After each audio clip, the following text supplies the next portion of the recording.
Stop swearing. Huh?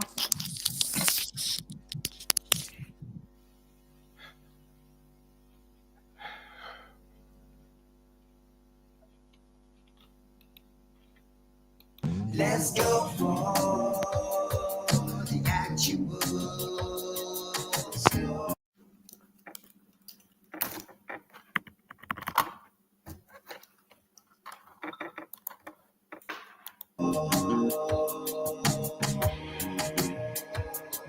Europa Natural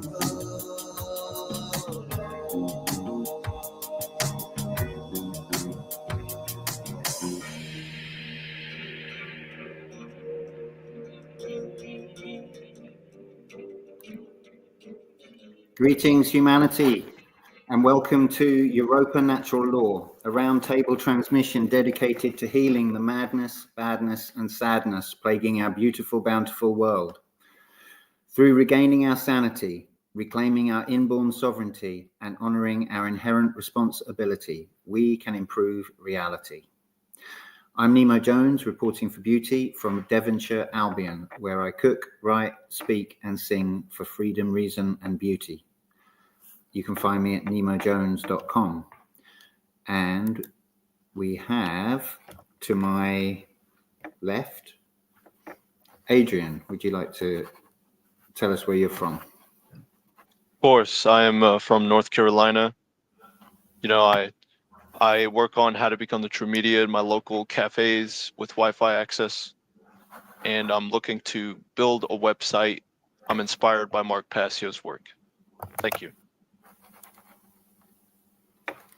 Cool. So just to clarify what that, how to become the new media. It's been mentioned on the show before, but that's a course that Mark Passio runs, and he's doing. Is he doing two this year?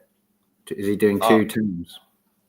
Right. To my knowledge, he's ran a course right after mine. I attended the 2024 How to Become the True Media. Okay. And yeah, the course contains like material on the very basics, the hierarchical file system to, you know what I'm saying, building a website, and more advanced material like putting together projects and browsing the deep web. It's really cool stuff. It's for course 1 through 20 or 1 to 23 classes in total. So 23 weeks I attended this course, and yeah. Cool. And Derek, would you like to introduce yourself? Yeah, sure. You can hear me right now? Yep. Wow, yeah. Half the time, switching over to Telegram to Restream or StreamYard, whatever the fuck, you know, audio wants to bug the fuck out. So I have to wear these stupid ass fucking earphone things with the little microphone that it brings. Howdy, y'all. Thank you all for tuning in. I hope you all doing well. My name is Zerg Balicelli. I have my YouTube channel, Awaken Your Mind. Awaken your mind, but in more slang terms, with the YA instead of YOU. And YOU, more time and attention to what is being or is going to be mentioned in regards to your state of mind. Stick around. We'll find out. Cool. Okay, so I'm trying to remember if we've done a show with 3. It's quite a minimal group. So with this, the subject of the day is mentalism. Well, basically, we're entering into discussion of the Hermetic principles. So it'd be good to do a little bit of an introduction of what that is. I mean, we could have done a whole show on that, I suppose. I did realize, but it'd be good to just at least get a little bit into what that is to people who've never heard of it, which is probably quite a lot of people, or just don't really know what it's about. So, I mean, I could do that. Does someone else want to jump in with that?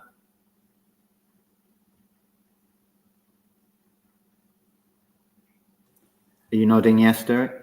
Yeah, definitely. So the hermetically sealed principles and all these things, and some of the residuals that are kind of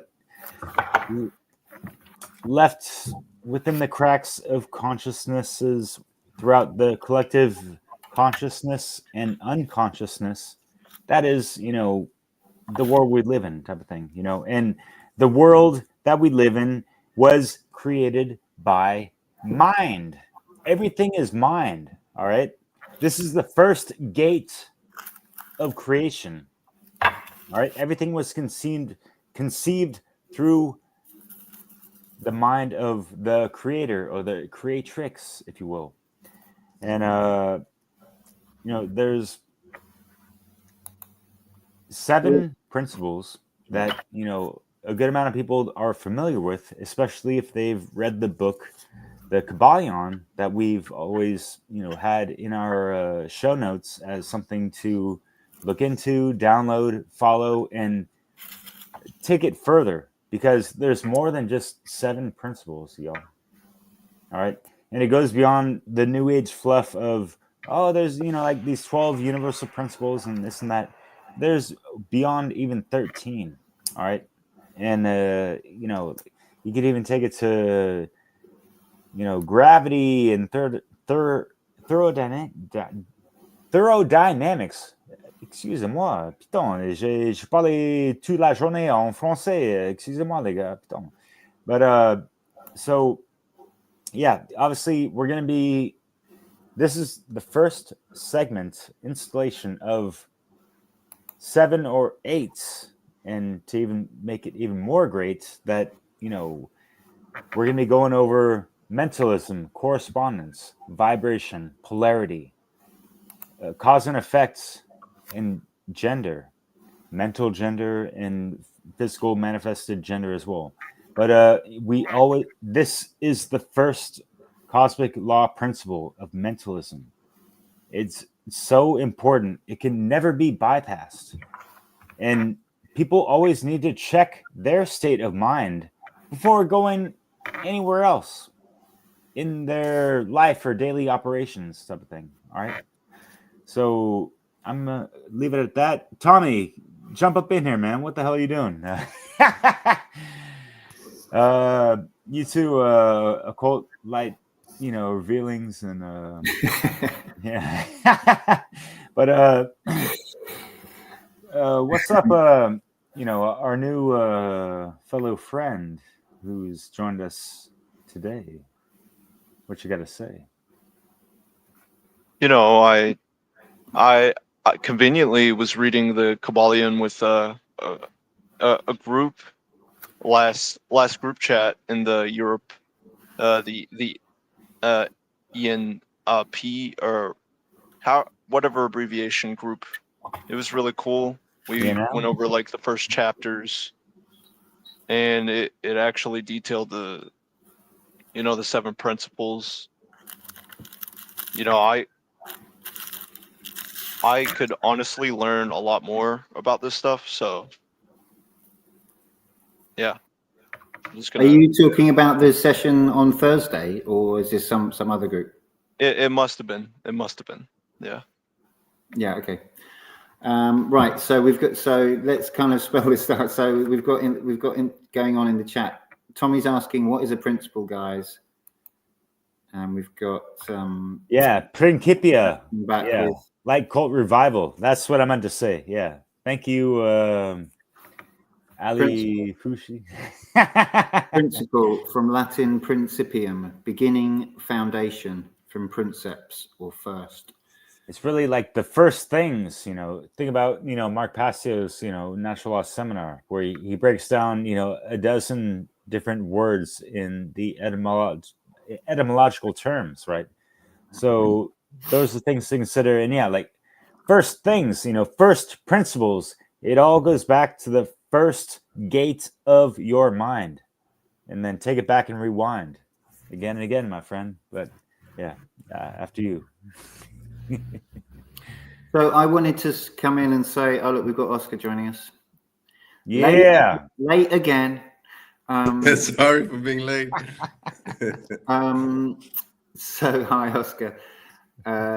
Yeah, I just wanted to rewind a bit because I feel like that, you know, there could well be people who've never heard of the Hermetic principle. So we've defined principle. Hermetic. Well, Hermetic means different things, but I guess the question is, what does it mean in this context, and what really are the Hermetic principles? Where have they come from? Why should I care about the Hermetic principles? So, Oscar, do you want to jump in on that? Yeah, sure. And my voice is super cracky. Audio, motherfucking It's son like of a bitch. I'm a bit sick, throat sick, so so I sound pretty silly. But the thing is, as Adrian was saying, we were reading in the KYBALION, which is a book about 100 years old about the Hermetic philosophy, and in this book it outlines these 7 principles, and the first of these principles is the principle of mind, or mentalism. So let me just make sure I understood your question, Nemo, where you were asking about the Hermetic philosophy and Hermeticism. I was asking on behalf of the prospective audience member, what the hell are these Hermetic principles anyway? Why should I care about this subject? Yeah, that kind of question. Because we just talked about principle, we just defined principle, but not Hermetic or what the Hermetic. We haven't really explained like where they come from, if that's even exactly knowable or whatever. So. Yeah, and let me just make a point of, you know, Hermes. That is the Greek definition of the thrice great Trismegistus, you know, Thoth. Yet, fuck Thoth! All right? He betrayed humanity and led to the falling of Atlantis, all right? What you all have learned about Hermetic principles and reading about the KYBALION, those are, you know, teachings that were plagiarized by Thoth since eons and thousands of fucking years ago, all right? Look into Black Earth Productions on YouTube.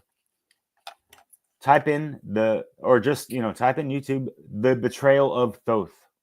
It's 7 hours. Listen to it over and over and fucking over again, all right? Until you fucking get it. Because there's more than 7 principles. Hermeticism, you know, like Hermeticism, you know, Hermetic. We pronounce the H, you know, silently in French, right? It just means, you know, airtight, you know, like it's just hermetically sealed, right? It's just 100% pure, raw, infallible fucking consciousness and just, you know, laws of the universe. Yet, what people have learned, you know, in regards to some Hermetic principles,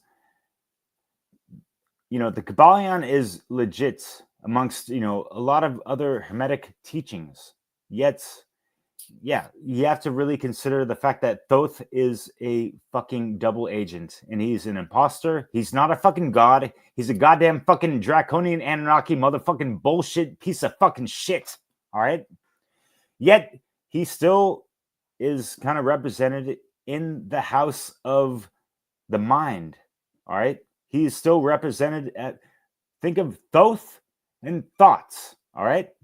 Those are kind of synonymous. So we have to bear in mind to not let our thoughts betray our actions, and making sure that our actions are aligned to natural law principles and the sacred feminine and masculine principles and pillars of consciousness, the non-aggression and the self-defense principles. All right, Oscar or anyone else, go for it.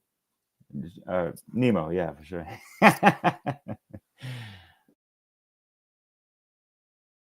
Howdy. Yo, yeah. I mean, of course, Hermetic comes from Hermes, which, as you point out, Derek, is like the Greek version of Thoth, right? But I don't know this production by Black Earth Productions, so the Cosposa, who made this presentation on the betrayal of Thoth. Don't know that one, but to be honest, I don't really put much weight onto the fact that it's like Hermetic. As I understand it, it's just that it's like it's old knowledge. It's like knowledge that's been passed down from mouth to ear, so orally, an oral tradition. And then this book, the KYBALION, is like a writing down of that knowledge. And when it comes to explaining a bit maybe what the Hermetic philosophy and why it's called that, I think, again, it's about understanding that it's it's not connected to a specific religion or specific creed or sect, that it's basically just dang, my voice sounds super silly, but that it's this oral tradition that has carried on or like passed on information or knowledge, these principles through the ages for a long time. And in the KYBALION, this book, it is also written that it is from ancient Egypt. And I think for me, the key point here is just to say, well, this knowledge isn't really anything new. And when you look at these principles, which are there's these 7 principles, then you realize, well, I kind of already know these, or like they seem self-evident, but they're quite deep. There's a lot to them. There's many contexts to which they apply. And there's a lot of understanding one can gain by studying these principles. And most of all, the first principle, which is the principle of mind, the principle of mentalism. So I don't really want to, brag about some knowledge that I don't really have, because I don't really know a lot about Hermetic philosophy. Basically, it's just this one book, the KYBALION, that I know of. But I have looked into these principles quite a bit, at least a couple of years, and tried to see how they relate to the world as I experience it.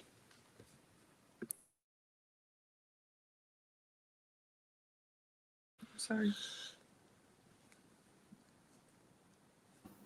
So I'll come in. I'll say, for me, yeah, it's kind of new. So it's all it's relatively new. I mean, I read the KYBALION last year, yeah, for the first time, and so I've literally only just heard of the Hermetic principles in the last 2-3 years, and so I'm kind of taking it on trust. People are like, yeah, this is cool, this is good stuff. And the same as you said, Oscar, it's kind of like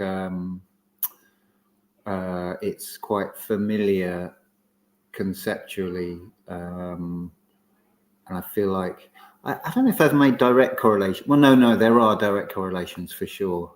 Yes, there are, with different concepts from like Buddhism, which is what I'm most familiar with, but I'm sure other forms of understanding reality. And so obviously the one that really jumps out in that way is correspondence. To me, it's like that's really echoed in so many different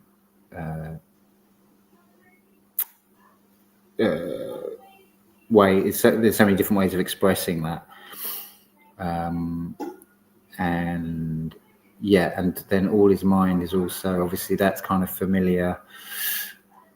Yeah, it's this question of this word sort of illusion, kind of comes up in relation to this. It's like, well, does that mean it's all an illusion if all is mind? And it's like, well, yeah, but no, sort of thing. It's kind of it's like, I think, yeah, there's a certainly with mentalism, with all is mind, there's this kind of bit, and maybe this is the case with all of them. I think feel like it probably is. There's a kind of like a risk of taking it and kind of making something too solid of it that's wrong, sort of thing. Like, so with this, it would be like, oh, all is mind. Well, then nothing matters, because it's just like, do you see what I mean? Like, oh, it's just mind anyway. Like, oh, it doesn't matter if, like, whatever happens in the material realm isn't really important, because it's all just mind anyway. You can kind of go down that sort of way of thinking. Like, I think that's a kind of pitfall of this particular one. And it's also a pitfall that this book, it actually goes into describing. I think you were reading, I think that's the chapter you were reading, Nemo, because we had this reading here on Thursday, and yeah, this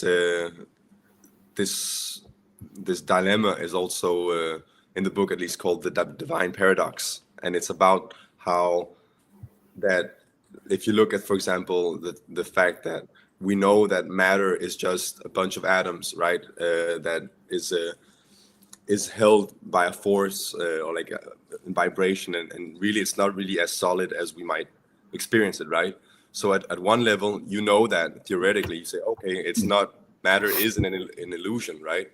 But that doesn't mean it doesn't matter, because if you hit yourself, if you hit your foot against a stone, you're gonna feel it. So in the relative sense, it would be a mistake to deal with reality as just an illusion, because the experience we have of it is quite real, right?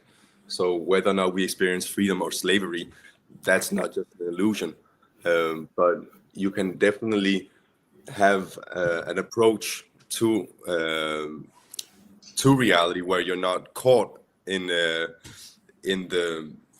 just the relative experience of it, but you understand what it is from an absolute point of view. And as you're saying, Nemo, then the trap is not dealing then with reality in an intelligent way, or just like pulling away from reality and not interacting with it, because hey, it's all just a dream, it's all an illusion. And so yeah, it really is a very philosophical book, and I can't really speak so much about the whole like the whole tradition of Hermetic philosophy, but this is one book that is speaking about this philosophy, and it really is an interesting philosophy, and as we were saying, principle is that which comes first, is the most important thing, and this principle of mind really is important to grasp, because it really does boil down to personal responsibility and understanding what power do you have as an individual. You have the power over your own mind, and also to influence the minds of others, and that's where the power to create change really lies. Yeah, for sure. Yeah. And great comment by Light's Occult Revival. Holy smokes. Ali Foosh, what's good, yo? The control and directing of thought in ourselves, the microcosm, to align with the all, macrocosm, universal infinite mind, is key. The all is subject to natural law. That's right. Ladies and gentlemen, draconians and archons and whatever the fuck is out there in existence, you are all subjected to your own consequences of your own thought patterns, because what you reap, you sow. Don't you know, bro? Bros us, or whatever not to get all Americano on your ass, but yeah, so yeah, you made some great points, Oscar, and I want to get Adrian on if you're good to go. But yeah, like, Sorry, someone's gonna mute their mic. I'm sorry to interrupt you, Derek, but Someone's Oh yeah, it's Nemo, I think, moving around, but no worries. I love that place you're at, man. It's really cool.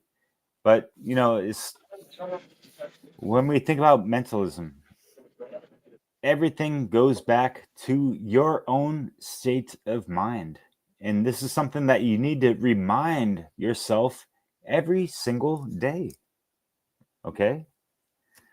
And that's all I got to say for the moment, because I want to pass it on the way to Adrian, because we haven't The heard you. all is mind, the universe is mental. It's kind of like an insane asylum, but in the positive sense, the universe is mental. In that way, it is using the power of the mind to create the things that we have.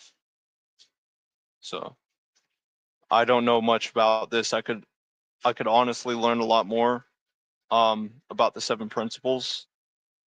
I know that the trivium and quadrivium process can really help you out, and that's mental. That's a mental thing. It's kind of like being a detective, finding the gold in any situation. The law of mentalism, I mean, the pyramids were made with the mind. Everything can be likened to the mind if you understand the dynamics of the mind and how it works. You can pretty much apply it to anything, because it's just, knowledge of self, and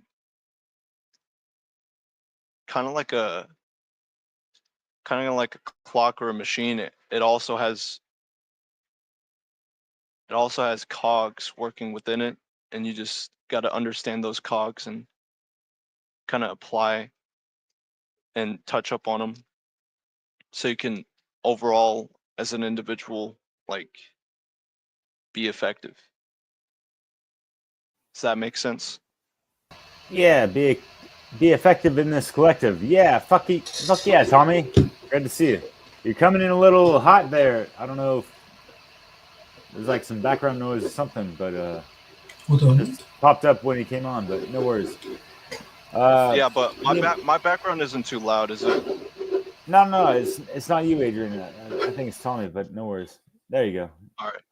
Yeah, I'm just asking because I am in a cafe right now, in a public setting. Your sound is perfect, Adrian, and yeah, I'm so glad you brought up the trivium. I think we can definitely tie those liberal arts education with the mind. Yes, because we are talking about the Hermetic principles, and the principles can also be likened to the trivium and quadrivium, because 3 + 4 is 7, right? You know what I'm saying? And also taking an account of time and effort. I mean, wouldn't that be 9?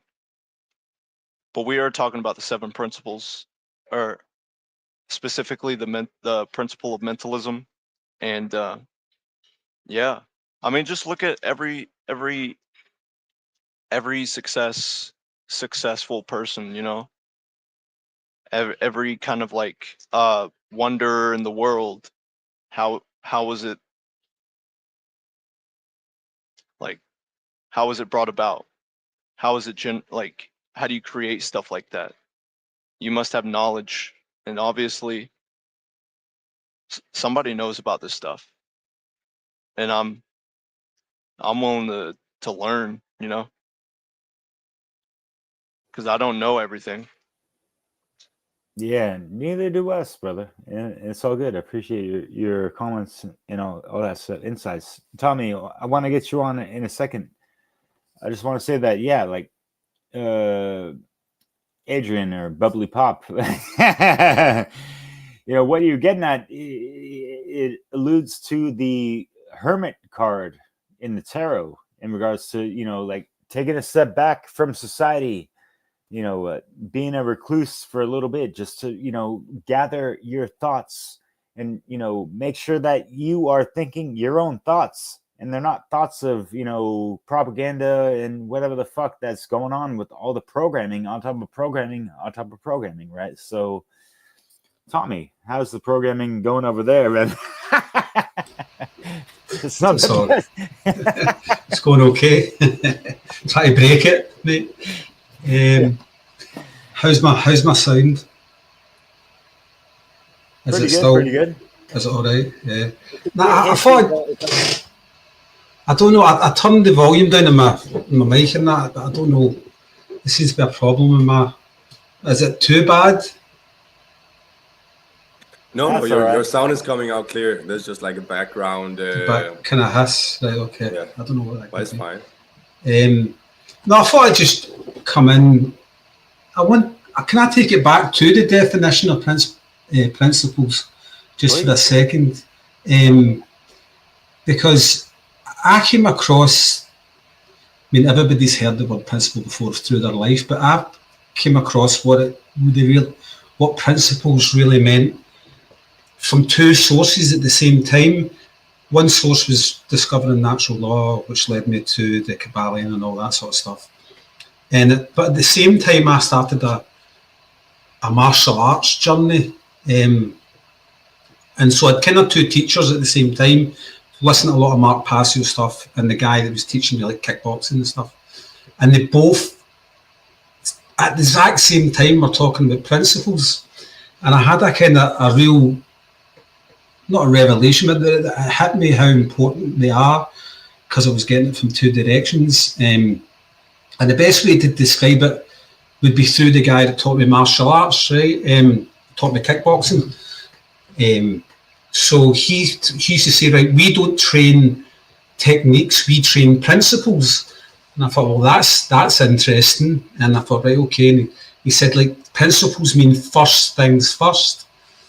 Right, and I was like, okay. So he said, if you get these things correct, then you are going to be a much better martial artist. They're not skills, they're not techniques, they're things that you must know.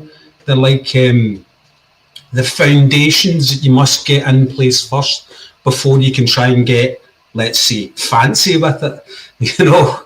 So I'll give you a couple of things that he said. He said the shortest distance between 2 points, everybody knows this one, is a straight line. So that was for when you were like flinging jabs and crosses and stuff like that. You got to be first to the punch. Maneuverability is survivability. So you don't want to be a standing target. So that was the second one. And his third one, which was quite specific to him, and people might not like this one, was create a space and fill it with violence, was another one of his principles. So that was all linked to like feints, make the other person react, and then you would attack, basically, is what that was about. But the reason I'm bringing it up is because it had nothing to do with the martial art itself. You know, it didn't teach you how to fling a jab, it didn't teach you how to fling a cross, it didn't teach you how to fling a low kick, front kick, any of those things, spinning elbow, it didn't teach you any of those things, but it was more important than any of those things.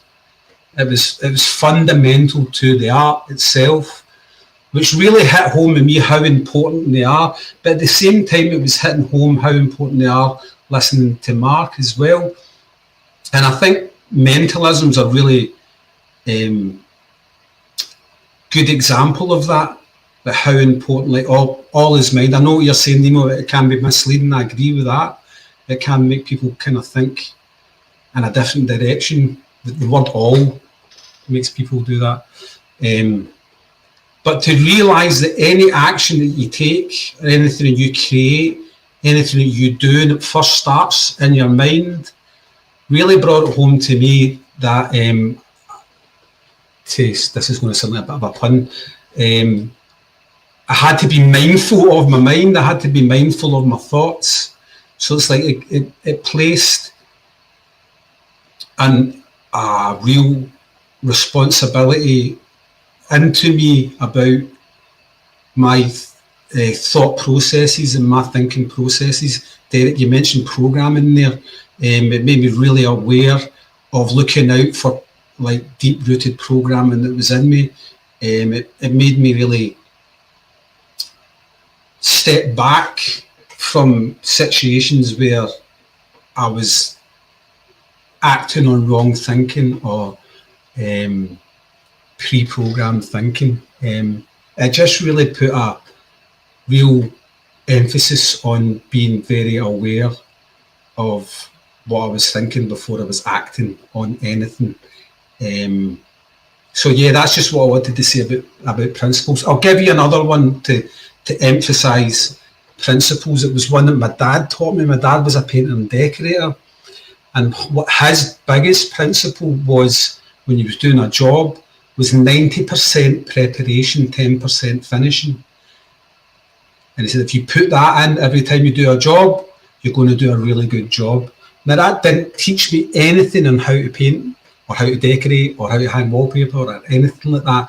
It was just a fundamental principle to do the job by. I don't know if that helps anybody. I just thought I would come in and share those things. Awesome. Yeah, cheers, brother.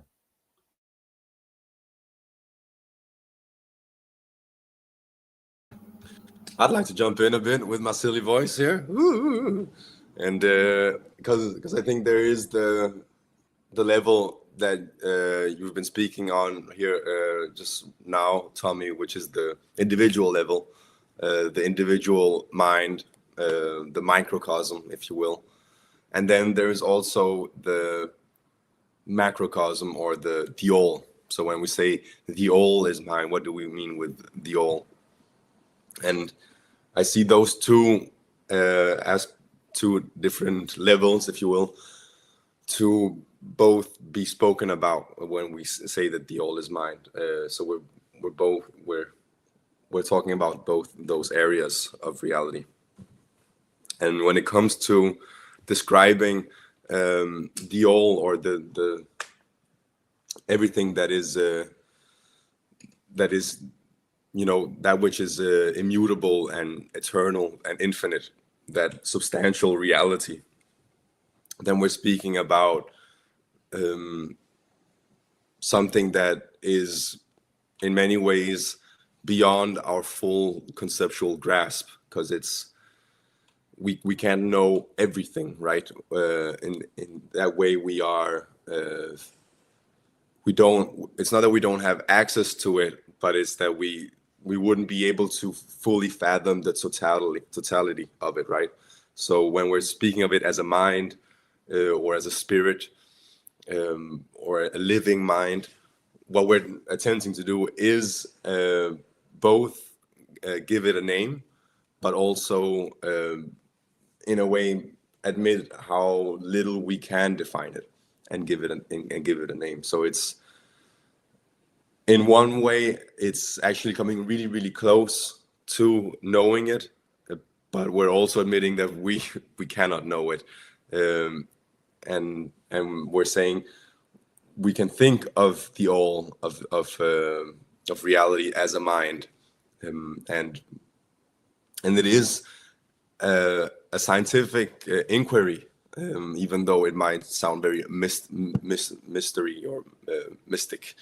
It is very much something that has been the subject of research and of meditation for a lot of philosophers and scientists. Is what is the universe made out of? What is reality? And to answer it in this way, as a mind, as a living mind, as a spirit, is very much a way of defining that is really helpful if you want to not have like a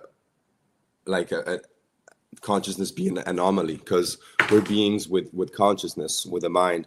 How did we come to be if everything is just matter, right?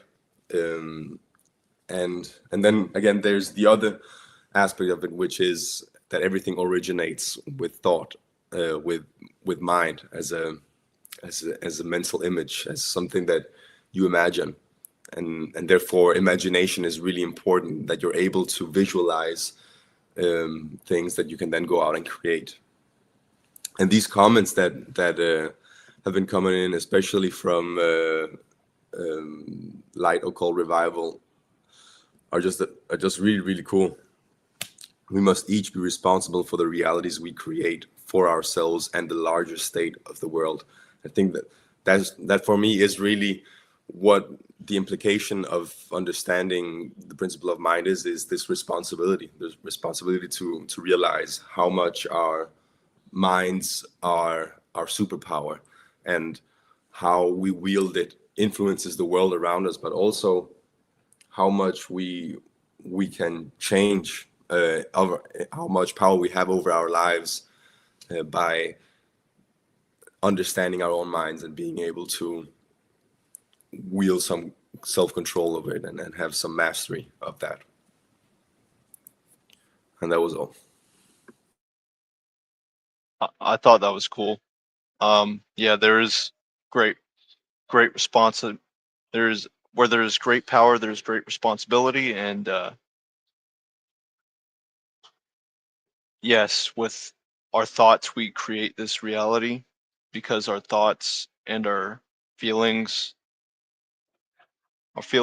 thoughts influence and drives us into action, and can be the blueprint for our actions depending on what we think.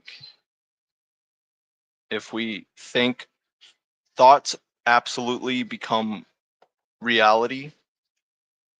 If you control your thoughts, you can control the outcome of your actions by controlling the actions via your thoughts and your feelings, and managing those before they even manifest.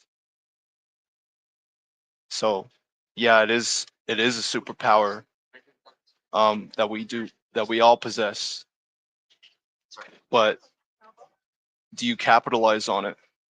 Do you use it for good, you know?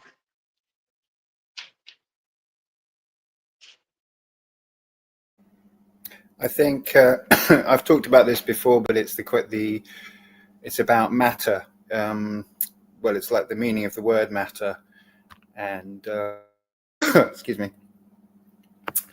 and it's about there's spiritual reality is the realm in which we make decisions, basically, and then there's the realm of matter, physical matter, and that is where you know, those decisions kind of where the rubber hits the road, sort of thing. But there is a question like which really matters, and because obviously the thing that's mattering as a verb is, you know, this reality that we experience, the physical reality that we experience, that's like mattering, and it is the cutting edge of like where karma gets created, where we make the cause, where causes and effects we make, like every tiny decision, you know, moment of decision. Yeah, but there's there's this deeper reality in a way behind that, where actually the more the invisible effects reside in this kind of more in the spiritual realm, right? That's why we can't always see the effects of our actions. Well, there's lots of effects that we don't see,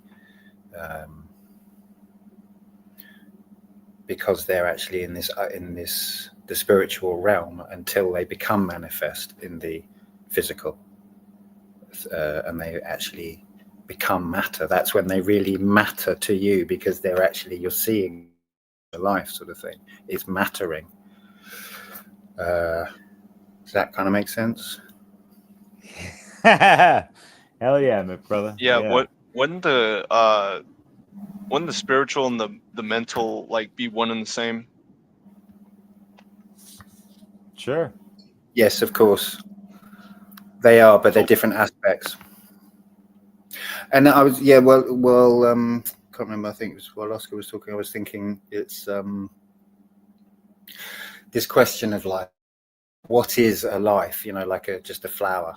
Take a flower, like it, you know, it comes into existence, and then like everything lives and dies, and then afterwards you look at it and you go, well, what was it? You know, this is like a totally childlike question. It's like very basic, isn't it? It's like, well, there's the idea of the thing or the memory of the thing, and then there's on the other side there's the dream of the thing. Yeah. So there's all these different ways of perceiving the reality that isn't the actual physical thing. Yeah, does that make sense? The very basic philosophical inquiry, isn't it? It's like, well, what is a thing anyway?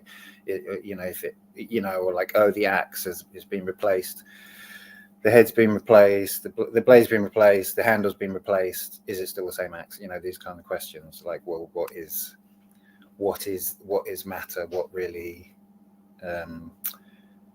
you know, like in the same way our cells replace.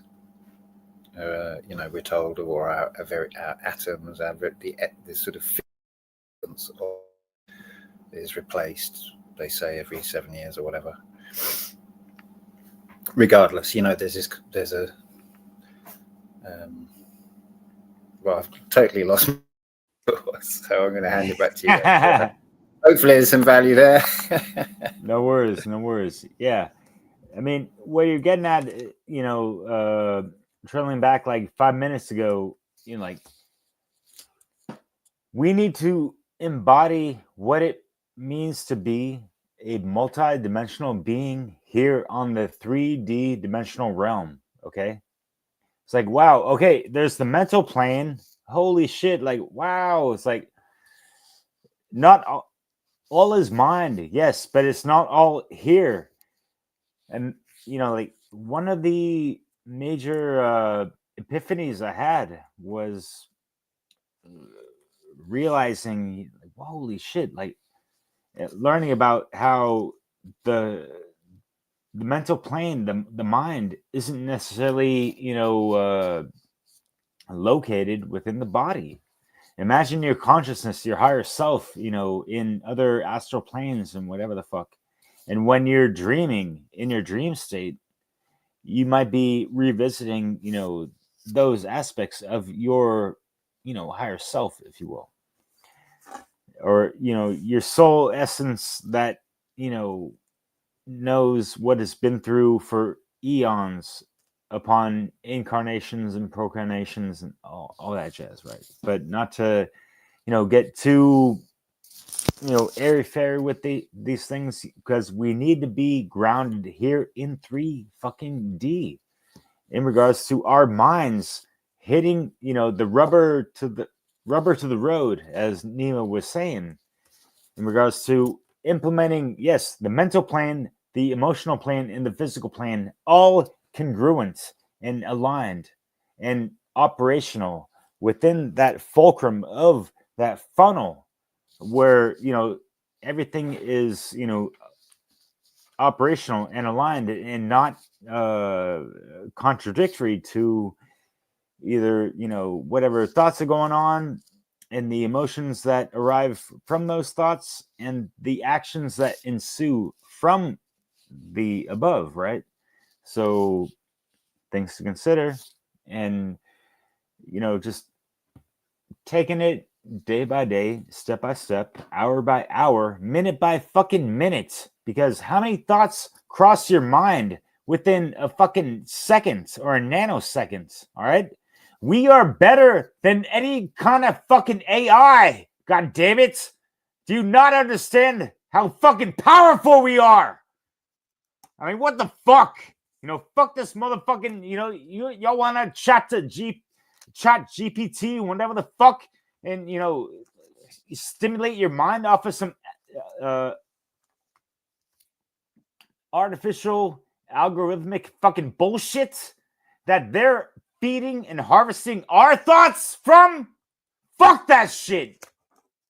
We're not machines. We can operate like computers, but we're not computers. We're fucking supercomputers above that on a hyperdimensional fucking level. God damn it. Yes, I get fired the fuck up because I know that we are so fucking powerful. And what the fuck that they are trying to implement in this realm is fucking bullshit compared to what the fuck we have within our template. All right? So wake the fuck up within your mind, your crown chakra. You know, like, you have to activate it from the heart chakra, first and fucking foremost. All right? That is what is going to explode and, you know, elevate the higher chakras from the lower. Get me? The mind and the heart need to be aligned and well refined. But yeah, after you, Tommy. What's good, brother? Yeah.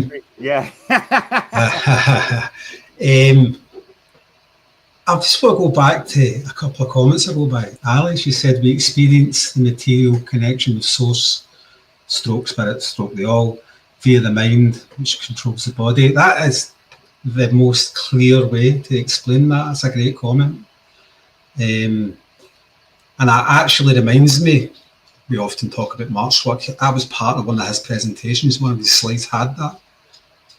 Spirit and material or body at the bottom. And he actually put mind in the middle, and he described it as the connection between the two. That's really clear and concise way to understand it, and it kind of harks back to what you were saying as well, Nemo, although I can't remember exactly what you were saying because it got quite philosophical.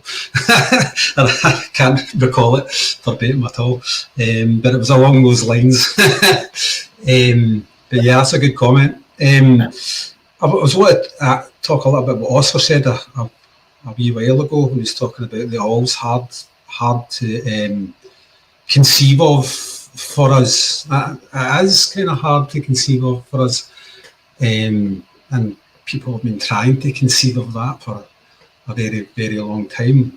None the least religions for a start. They're trying to do that, aren't they? They're kind of ham-fisted kind of way, a lot of them. But I think that the consciousness which is the all, I mean, we are like, so we're part of the all. So it says in the KYBALION that this existence is a construct of the all's mind. So, and we're points of consciousness within that. And it's just my belief that our job, for lack of a better term, is to work on expanding our consciousness, evolving our consciousness towards the level of the all's consciousness. I think exactly. That's what it's about. Is that what you were trying to say, Oscar? Like, I agree with that as well. I think it's we've been charged to do, although the majority of people don't know that for a myriad of reasons. The biggest being that there's certain powers, consciousnesses in this world who don't want us to realise that, and they have kind of grafted on a false reality that kind of masks that and disguises that and dissuades us from discovering that is our duty, and it's like it's our birthright, is a good way to put it. It's our birthright to, as a species, eventually to reunite with the all.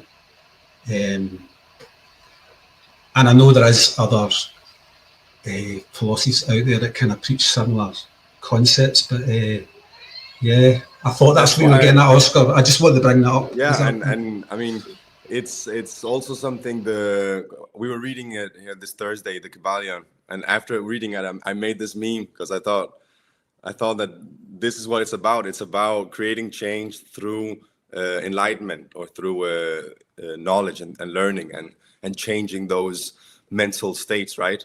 And just to quote the KYBALION, there's this really cool quote that I really love, which is, if the universe is mental in its nature, then mental transmutation must be the art of changing the conditions of the universe. So yeah, if the universe is mental in its nature, then the transmutation of mental states must be the art of changing the conditions of the universe, because the universe is mental, right? And I just thought that's really cool. It goes on a bit more, where it says that mental transmutation is really the quote-unquote magic of which the ancient writers had so much to say in their mystical works, and about which they gave so few practical instructions. If all be mental, then the art which enables one to transmute mental conditions must render the master the controller of material conditions, as well as those ordinarily called mental. And yeah, I'm sharing that because I feel that's exactly what you were pointing to, Tommy. And yeah, and I also shared that meme because I thought that I really like that meme format, and it really shows well that the way to actually create change is not through the plane of effects, right? Or trying to change, rearrange things. It's actually to develop your mental abilities, and the first chapters of the book, the KYBALION, really do go in depth I don't know how much in depth they go, but they really outline well the ways that you can do that. And then later on in the book, the other principles are the ones that you can then relate to the first principle of mentalism, and see how vibration, correspondence, rhythm, polarity, and so on all relate to the principle of mind. And there's also one other thing I'd like to kind of tie into this conversation, which is related to what we were speaking about last conversation, when we were speaking about conscious parenting.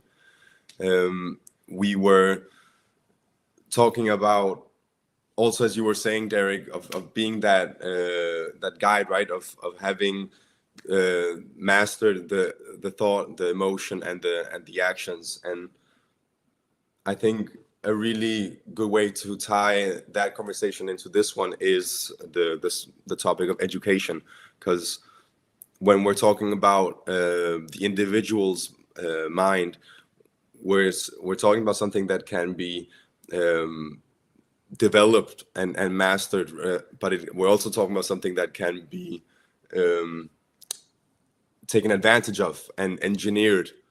So if this superpower that we have is what we create reality with, or co-create reality with, of course the ultimate manifestation lies in action, but our actions are based on our decisions and our thoughts, right?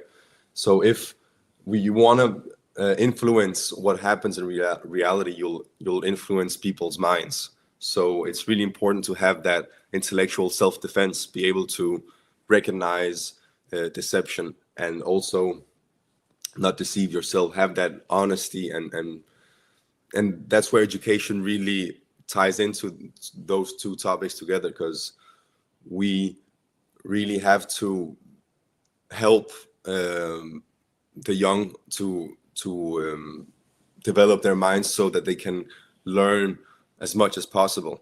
And that's the most important knowledge, the most important lesson there is how to learn, right? And I think that ties really well into this principle, that if you really learn how much value you have because of your mind, and that you're not tied up by your material conditions in the way where you experience the condition as being the determining factor of your mental state. Because of course, in the relative sense of I'm hungry, or I'm thirsty, or I don't have a bed to sleep in, that matters, and that is going to influence your internal psyche, right? But you still have the power and the control of to which degree and how you're going to deal with it. So that's the power of how you respond to to what has already manifested. Sorry, I have to stop because my voice is That's very cool. I'm really glad. I'm glad you said that bit, because that's the thing, isn't it? Mentalism is about the mind.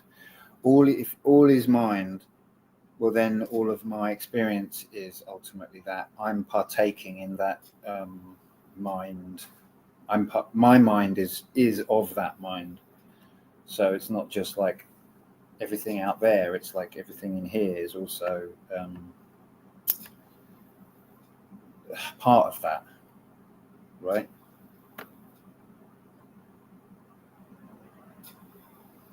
Yeah, definitely. I mean, we can correlate pretty much anything in existence to mind, because think of in Latin terms or French terms, like le gouvernement, any kind of statement, like what is the state's and how has it been in, right? What is the state of mind that created, whatever thought pattern to manifest into actual physical reality, right? Yeah, it takes a village sometimes, but that's the thing, like people congregate and correlate and relates to certain things that, there's needs and, wants and all these things in the world. And I'm taking it back to ancient times, right? Think about, the invention of the wheel. Well, how can we transport each other in, materials faster and more efficient and easily, right? It all stemmed from some kind of thought and the invention and what was in the mind to invent these things, right? So yeah, Nemo. It sounds Well, like first they invented the wheel, and then they were like, it's not that useful. And then someone invented the axle, and they were like, oh yeah, awesome.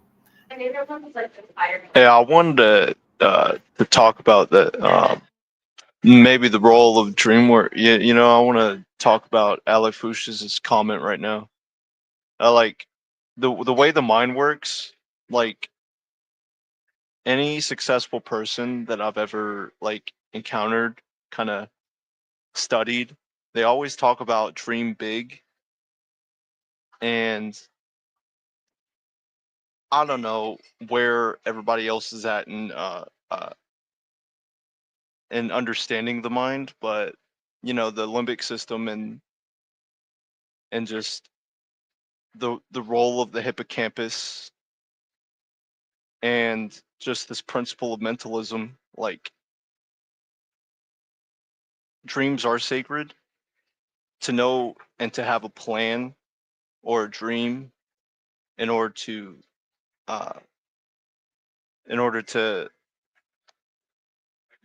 act upon with our will, it drives us into action.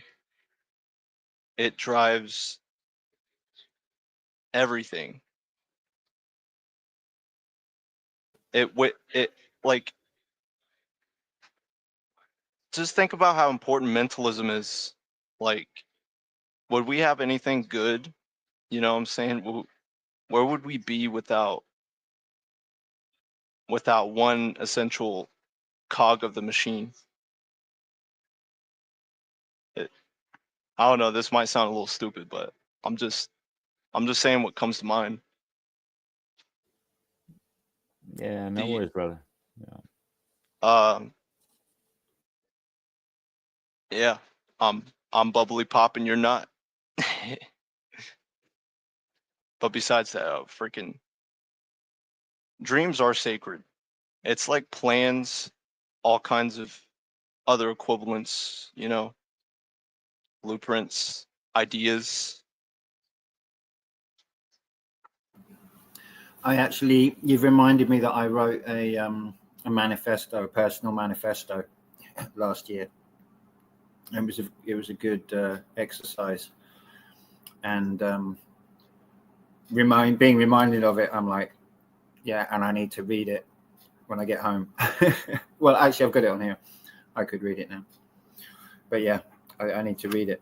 I haven't read it for a little while because it's good to. Yeah, I recommend that as an exercise. Be like, okay, what's my mission for myself?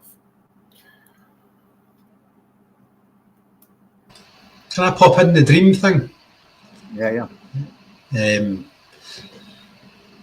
going to link it to what Oscar said with the whole education thing.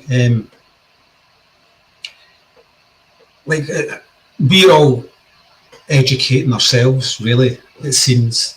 So we're autodidacts. We're going out and discovering information for ourselves. And that, I don't know about you guys, but that for me it's more than just having knowledge. It goes back to what was said at the start about the Hermetic principles, that they're describing something that you already knew deep down, but it was the going and on the search for truth, really, is what I'm talking about, which led me to discover the written down Hermetic principles that awakened that in me. So the link is an awakening of sorts. I know it's not always the best word to use, but that's what I'm kind of linking this education with an awakening. It does take that to do that. And I'll make this quick, just to link it to the dream comment by Ali.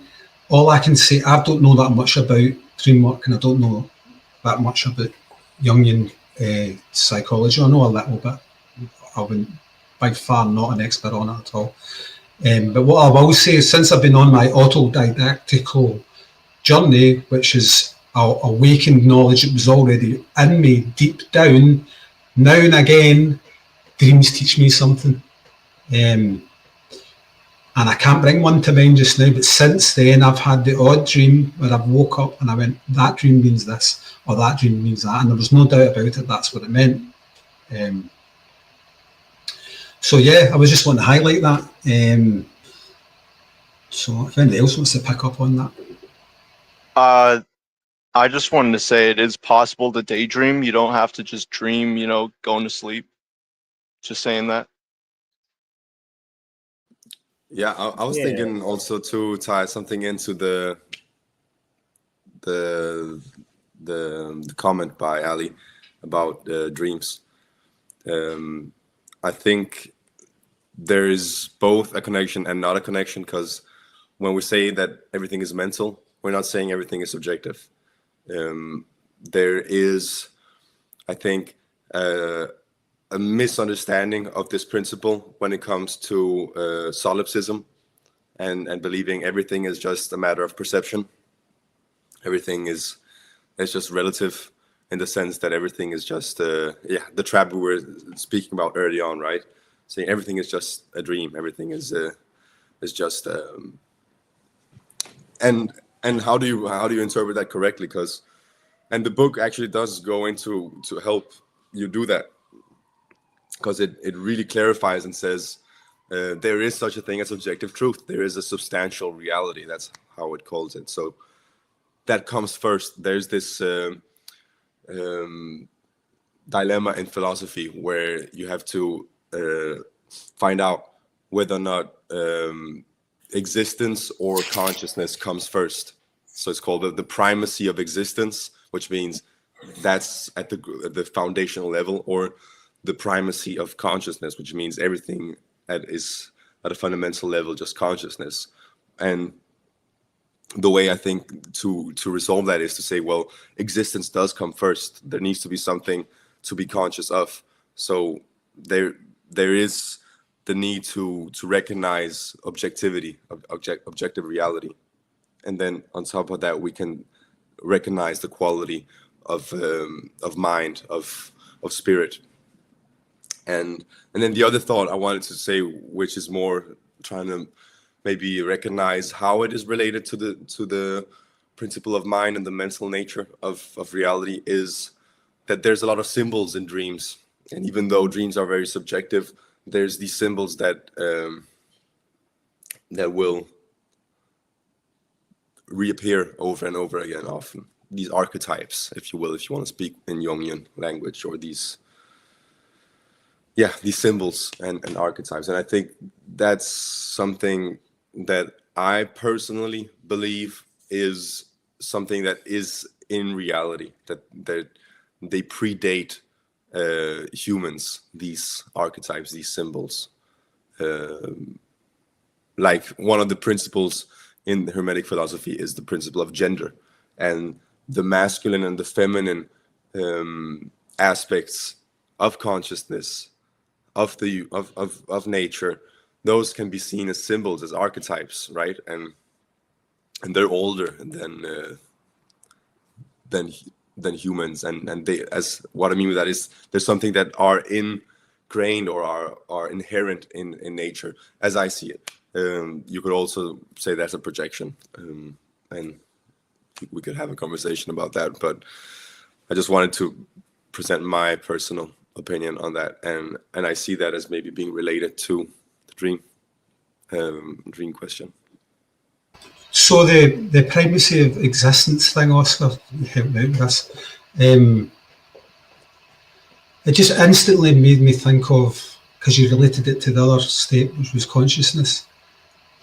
The term you used was the primacy of existence, which instantly made me think of, but you know, the way that consciousness could create reality. I'm thinking of the double slit experiment. That instantly came to my mind. It's their consciousness that, if you want to extrapolate that experiment out, brings about the existence in which you dwell. I'm really just flinging that out for other people to discuss. There's no major conclusions on that from me. I mean, can we just, I feel like someone should give a very brief breakdown of that experiment, or just what the conclusion of that experiment, rather than just mentioning. Oh yeah, okay. So the double. Come on, Nemo. Flung me in the deep end. Yeah, very brief. Okay, no. It's basically, it's an experiment. I can do it. It's an experiment which sort of seems to prove that, like, thought, intention impacts reality, but it's like a scientific experiment. Yeah, it was the presence of the observer that would change. Like, so there was two slits that the 5 particles through, and I mean when there was observer there, the 2 slits created lines. It's hard to explain, on the wall behind the slits. But when people can look it up. And I know, I made an arse of that. That's just too complicated. It's too complicated. It's basically like consciousness present creates the reality that you experience in your life. That is hard to do briefly, Nemo. Anybody else want to try? Yeah, sure. I'll give it a go, because I think the double slit experiment is another example of something that has a requirement for understanding it, and that requirement is that you really try to you really spend time understanding it, and that you take a lot of information into account. So again, to bring it back to the trivium, right? If you want to have an understanding and be able to use this knowledge in your actions, then you need to aggregate a lot of information and tie it together. But first of all, collect a lot of data. And yeah, I think it's another example of something that can be misinterpreted. I've experienced countless times when people bring this experiment up that they cannot define it in a way where they're actually talking about the same experiment, or that they're like, people have very different ideas what this experiment is and what it means. And I'm not here to belittle anyone, because it's not like I have like the understanding of it, and I have the final word on it.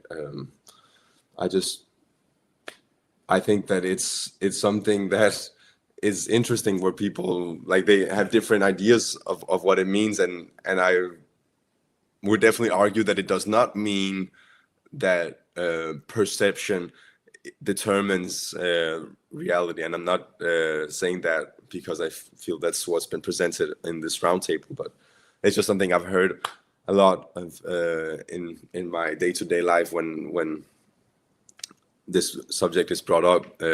People will kind of interpret it as such. And I think it's more about understanding that there's a different like there's a distance between that plane or that level of existence where that experiment takes place and the level of existence where we have our day-to-day life. So on that level of existence, I think what it could mean would be that these waves of potentiality, which you see as the interference pattern on behind, like on the screen behind the two slits, that field of potentiality, those waves, they collapse as soon as there's an element of consciousness, which in the experiment is the measurement of the particles that are fired. So by adding an element of consciousness, which is in this this experiment like the quantifier, that which counts, then the field or the waves, they collapse and they become something something very definitive, right? But that's at that level of consciousness. I wouldn't say that if I look the other way, then you don't exist because I'm not perceiving you, I'm not conscious of you, because I think that would be a bit too simplified. I think when we move up to the level where we are at now, we can say that it's our actions that collapse those waves of potentiality, which before they are manifested and mattered are just that potential, are just thoughts or dreams and such, and we have to make them real or make them manifest. I don't know. Yep, brilliant. Well done. That's kind of why I brought it up, to see what other people thought of it, really. It's just because when you're talking about the premise of existence, that just suddenly came to mind. I think it makes total sense to tie it in. I'm glad you did, and I was being a bit like unsatisfied. I was saying, "Oh, we have to talk about this only for a little bit." As soon as we bring it up, I just wanted to expand upon it. But we've reached that time where we've spoken about that 1 hour and 20 minutes. So I'll pass the word on to someone who wants to share some final thoughts.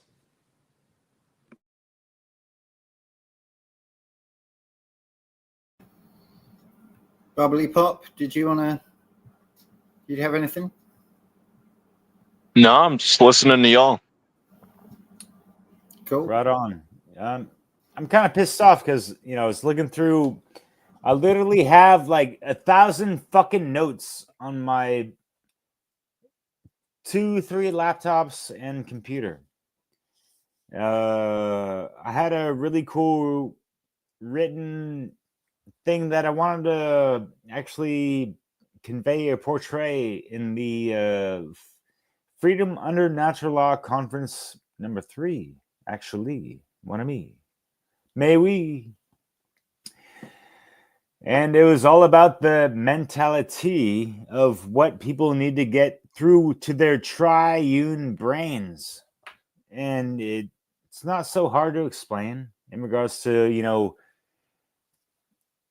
activating your, the neocortex, the limbic, and the R complex, right? It's not so complex once you break it down to the trinity of the inner mind's eye symmetry and breaking it down to, the brass tacks of where it's really at in regards to where your mind is really fucking at. I mean, holy shit. Am I trying to like freestyle some shit? I mean, what the hell? I mean, just don't worry about me, y'all. Worry about your own mind's eyes prism in regards to breaking out of the mental prisms of the, control systems that have been enlisting into your existence since you were fucking born, myself included, everyone else.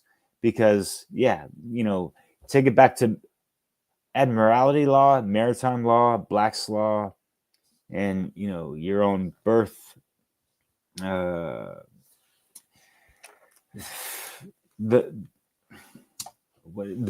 birth certificate. But anyways, like, all those things are designed to retract you from who you really are and make you into a straw man, right? We need to remember who we are, starting from the top, even, take it to the crown chakra, if you will. But as I mentioned before, it's got to be aligned to the heart, and that's where it starts. Take it to your actual fetus when you were an embryo. That's the first organ that develops in your physical existence within the womb that you need to respect in regards to the divine feminine, right? Your heart is the first thing that activates. So start from there, because there's that is the inner mind's eye, that heart-based intelligence. Because, the mental plane is the intel, but the generative principle that needs, intelligence, right? Think about it. Double time. Yeah, Double that time. reminds me of the natural law expressions chart, where it starts with love and then goes to knowledge. Yeah, depending upon the nature of your heart. Yep.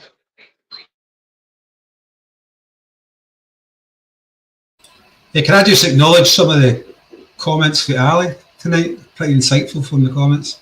Yeah, great. Some good participation from the comments there. Definitely. Okay, so shall we wrap it up there, guys? Everyone happy? Yeah. Yeah. Okay, well, thanks everyone for joining, and I'll just bring up actually that good old outro that you strung a super sweet tune to. But yeah, like, people need to think not just twice but thrice about these things in order to be really thrice great. And Yes, sir. Thank you, Nemo, for hosting this chat, and everyone else there listening, wherever y'all are at. And that's all I got. And if people would like to meet up this coming Thursday evening, we'll continue the group reading of the KYBALION, where we'll go into the correspondence aspect. So as we've talked about mentalism, now we'll continue on talking about correspondence, the principle of as above, so below, as within, so without. And we'll read the relevant chapter in the group chat. We'll bring up the book. We'll be able to read a bit together and give insights and feedback. So it was really cool last Thursday. I'm so glad people showed up, and I'd love to do it again. And people can just join the reading if they'd like to. Fuck yeah. Oscar, Awesome. yeah.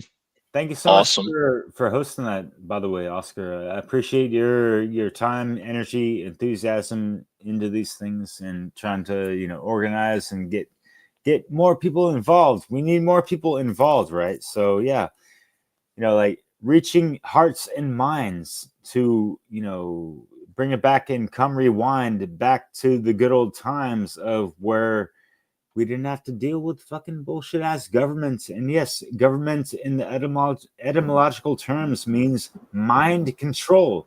And so we need to be the first and foremost governors of our own mind, to control our own mind, so that no one else is controlling our mind, right?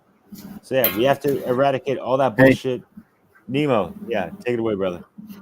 Hey We're guys, gonna- sorry. We're gonna go throughout the Hermeticum, in the next following weeks. So there's more principles to be followed through with all this. Nemo, that's all I get. Yeah. Yeah, so I was just gonna hold on, sorry. I got I don't know. I presume you just lost me for a bit, did you? Did I disappear? Yeah. Everything turned blue. Yeah. I'm blue. Da-ba-dee-da-ba. Okay, well, Da-ba-dee-da-ba. so I was just gonna share. Transmutation, not presumptuous denial, is the weapon of the master. Love that. Yeah, that's another quote from the KYBALION that Ali just shared in the comments. Yeah. Okay, sorry, that's not working. So anyway, next week we have. Oh, there it is working. It will be hopefully there. Just because to get so people can get a bit more familiar with these. This is the 7 principles of natural law, mentalism, correspondence, vibration, polarity, rhythm, cause and effect, and gender. And obviously there's the 8th principle of care, the hidden. It's called the hidden or the unknown principle.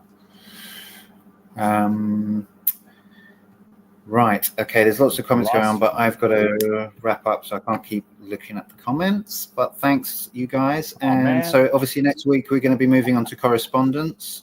And Oscar, are you going to do a study on Thursday or not this week?